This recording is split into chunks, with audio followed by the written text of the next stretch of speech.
bir top elder yok bolup ketти. Адамзат цивилизациясына эчтеке кошо албай жок болуп кетти. Тарыхта. Андайлар көп.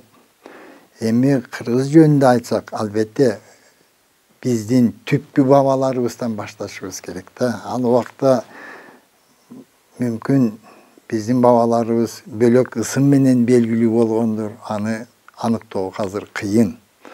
Бирок кийинки 150 миң жыл өнүгүү жолун карасак, адамзаттын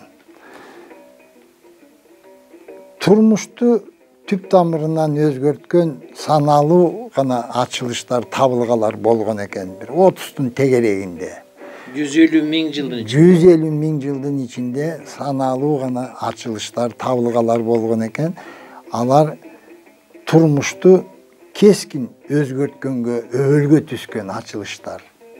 Ошол ачылыштардын катарында биздин бабаларыбыз бир топ ачылыштарды жасап, дүйнө цивилизациясына эбегейсиз зор салым кошкон экен. Аны азыр чечмелеп мен айтып берейин. Чуу дегенде эле баштасак, бул кыргыздардын астрономия билими жөнүндө сөз кылышыбыз керек. Буга далилдер барбы, жокпу деген суроо мыйзам ченемдүү. Менин колумда мындай илимий журнал турат. История и культура Востока Азии деген журнал. Бул илимий журналды Россия Илимдер Академиясы чыгарган. 1992 жылы. 30 жыл болуп калды. Мына ушул жерде бир маанилүү, өтө маанилүү биз үчүн илимпоздун эмгеги Ларичев деген тарых илиминин доктору ушу журналга святилище созвездия Малая Медведица, кичи жетиген жөнүндө топтогон маалыматын келтирген бу жерде.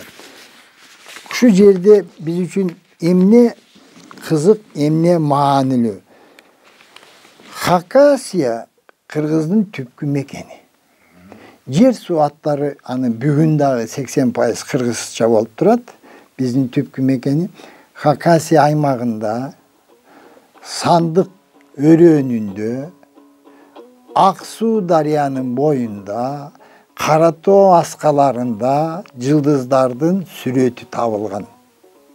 Ошол сүрөттү илимпоздор иликтеп отуруп, табышмактуу маселенин сырын чечип отуруп, бул жылдыздардын сүрөтү 50 миң жыл мурда тартыла баштаптыр, тынбай уланып, таштык маданият доорунда аяктаган деген бүтүм чыгарып атат да. Петроглифтер. Ошо петроглифтер жалаң жылдыздардын сүрөттөрү. Миң деген сүрөттөр. Эмне үчүн Кара тоо деп аталган? Мына ошол тоонун сүрөтү. Мына ошо тоонун сүрөтү. Кыргыз Кара тоо деп качан айтат? Кыргыз Карагыштак деп айтат го, Кышында кар жок жерди Карагыштак дейт.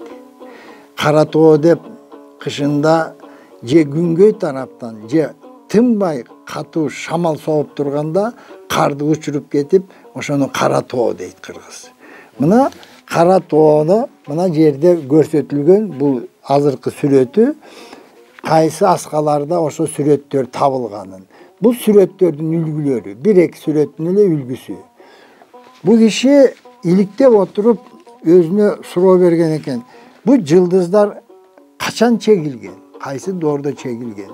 Мисалы, эгерде жетиген жылдызын алсак, 50 миң жыл мурун, азыр чөмүчтүн сабын элестетип турса, ал убакта аны элестеткен эмес экен. Жылдыздар бири-бирине салыштырганда бөлөкчө турган экен, же болбосо арткы эки бутуна турган аюуну элестетчикен. Жанагы Большая Медведица деген сөз ошол аюуну элестеткен доордон калган экен да.